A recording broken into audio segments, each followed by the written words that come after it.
Ka san menene?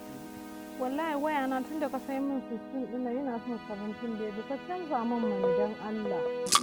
Baby ba za ka gani ka canza min waya ba. Ai sai abin da zan yi ba. Wannan wayan din ma ban daɗe da siya miki ba. Kin gane ko? Kuma kin ga yanayin kasuwar mu sai a hankali ne ko ba haka ba. Ni kaina ina son in canza miki waya. Amma yanzu kan ban lokacin. Sai banda abinci. Waya ga miki yanzu ana rayuwar ƙari. Talakan banza da wasu za ki zo kina tsayawa da shi. Ki zo ki ci arziki ki bar arziki a mazauninsa.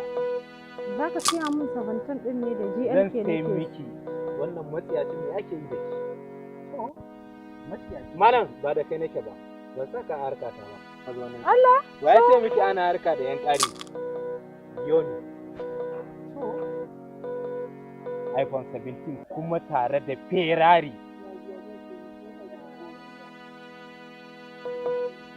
Za ka sai min ne iPhone 17 ɗin ne da Zan GLK? sai miki iPhone 17 tare da Ferrari ki fanta maki yadda yake so yan mata. Ka so ki biyo ni.